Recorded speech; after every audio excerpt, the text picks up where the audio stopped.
ठीक आहे. X plus y equals to m आहे. मग याला मला करावं लागलं तर differentiate. dy by dx is equals to dm by dx. म्हणजे याने काय होईल, dy बाय dx ही व्हॅल्यू चेंज होईल to dm by dx minus 1 ने. इकडे लेफ्ट साइडला प्लस होता, राईट साइडला मायनस होऊन जाईल. ठीक आहे. मग काय केलं मी, dm by dx minus 1 is equals to X plus वायच्या जागी m पुटअप केलं, m plus 1 divided by m minus 1. आता परत पाहिलं मी तर dm बाय dx मायनस 1 आहे, म्हणजे लेफ्ट साइडला मायनस 1 प्लस साइडला काय प्लसला सॉरी राईट साइडला काय होईल प्लस होईल.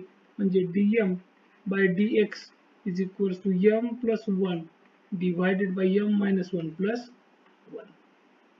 ठीक आहे. मग dm बाय dx काय होईल, dm by dx is equals to m plus 1 cross multiplication करून आत्ताच आणि 1 ने मल्टिप्लाय करतोय म्हणजे तो नंबर असेल तो ॲज इट इज येईल, किंवा इक्वेशन जर असेल तर ॲज इट इज येईल. m मायनस 1 ला m minus 1 divided by m minus 1. ठीक आहे. मग सॉल्व केलं तर हे 2m अपॉन ला येईल m मायनस 1.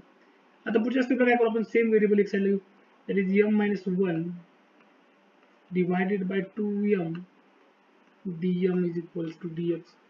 आणि इथं इंटिग्रेशन घ्यायचं बोथ साईडला. मग 1 अपॉन 2 बाहेर घेऊ आणि इथं काय करू, डिनॉमिनेटर देखील सेपरेट करू. मग डिनॉमिनेटर मी जर सेपरेट केला तर इंटिग्रेशन राहील m upon m minus 1 upon m respect to dm equals to integration dx.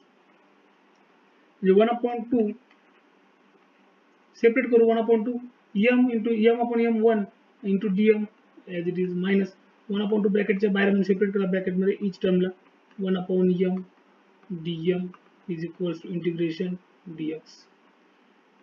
आता dm इंटिग्रेशन काही नाही म्हणजे तो 1 असणार आहे आणि 1चं इंटिग्रेशन असतो variable as it is. So 1 upon 2m minus 1 upon 2. आता 1 अपॉन m इंटू dm आहे म्हणजे 1 अपॉन m चं इंटिग्रेशन काय असतं, लॉग ऑफ m.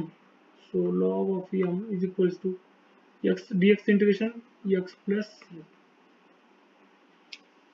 सॉल्व केलं 1 अपॉन 2, आता 2 न जर मल्टिप्लाय केलं तर m minus log of m is equals to 2x plus 2c.